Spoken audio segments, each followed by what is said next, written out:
Well, hello everyone. Ogre27 Kane here today, and we're gonna do a review of Resident Evil 5 for the Nintendo Switch. Let's do a brief overview and figure out what we're talking about today. So this game originally came out way back in the day on the Xbox 360 and PlayStation 3. This game is a really fun rendition of a multiplayer Resident Evil game. It brings back a lot of great memories, especially with my good friend Lost in Place 007. We played this game all the way through and it still is one of my fondest multiplayer memories. This game has a ton of updates and they made it run extremely well on the Switch. If you're familiar with any of these old games, it's a great time of year to go back and play them. Halloween always gives me that spooky vibe and the reason to want to enjoy something like this. Let's talk about gameplay. So the gameplay in this is a third-person over-the-shoulder horror game, but it has a ton of action to it, and although building a lot on Resident Evil 4, the game kind of veers off of the horror track and more towards the action side. Now, being the first real cooperative multiplayer Resident Evil game was a huge step forward for this and a lot of fun. This game is really the dividing line between Resident Evil 4 and Resident Evil 6, where they went straight from horror to pure action. I really enjoyed this game because of the multiplayer aspect and the cooperative aspect.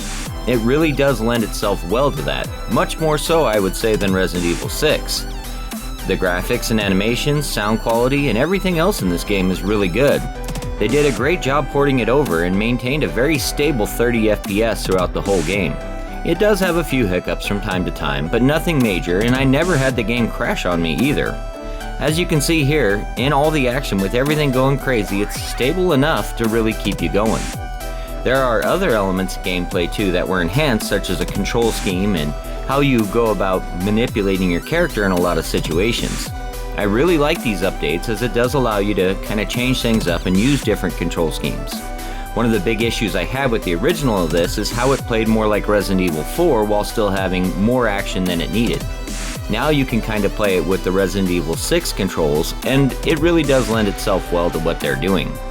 So let's move on now to the story. And the story in this game takes place before Resident Evil Revelations 1, where Chris Redfield is searching out the evidence to discover whether or not Jill Valentine is still alive.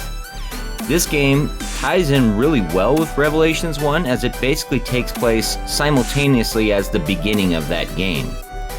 This game has a lot to do with the BSAA and their intervention in Africa and the discovery of the Ouroboros version of the virus, if you will. It's kind of a weird tentacled mass, almost very similar to the Las Plagas, in which it can inhabit different forms and different variations of itself. And you'll experience some really cool creature types in this game. I really enjoyed the variation, especially early on, even though it seems like it's not very different.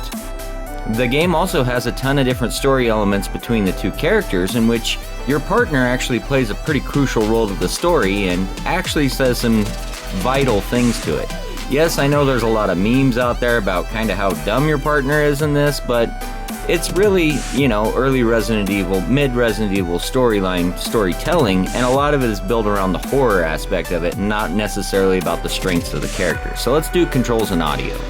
So let's start off with the controls. And I do like all of the enhancements and changes they've made to this game, but it is still a little clunky from time to time, and it doesn't let you exactly change every button, just certain setups and schemes. They're labeled according to what they function best as, such as the Resident Evil 6 scheme that I'm using here, but there is a Resident Evil 4 scheme and other variations. They do not let you manipulate this though, and that kind of bothers me. So let's talk about the audio, and of course the best way to talk about it is to show it, so here we go.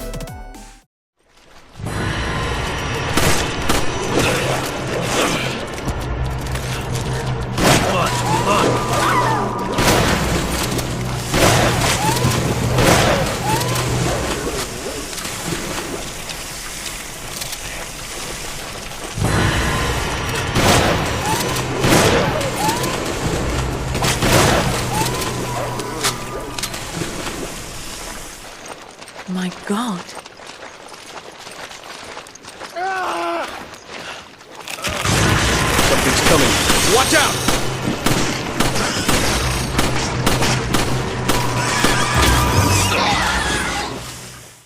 So I truly enjoy the audio to almost every Resident Evil game. I think they do a great job in immersion and sound quality and putting everything together in a very, very fun package. One of the coolest things about this is if you play this game in surround sound on a big TV, it does sound nice and it does look nice. The game will still scare the crap out of you, and every character is very well voiced. The only thing you'll notice is a little bit of repetition with the way some of the characters talk and speak and some of the other things they do. But I really enjoyed the audio, so let's move on to combat now. So being a third-person, over-the-shoulder action title, the game really is exactly that, and it's kind of one of the ones that really turned everybody onto this style of thinking for horror games. Before this, Resident Evil 4 was really the pioneer in how it changed the perspective of what you'd view as survival horror, and this game was really that weird line between action and horror. I truly enjoy this, but at the same time the combat can be a little slow and clunky. When you're trying to run and click in a button, or like you're seeing here, the little delay in jumping down from a ledge, it can get in your way and annoy you from time to time.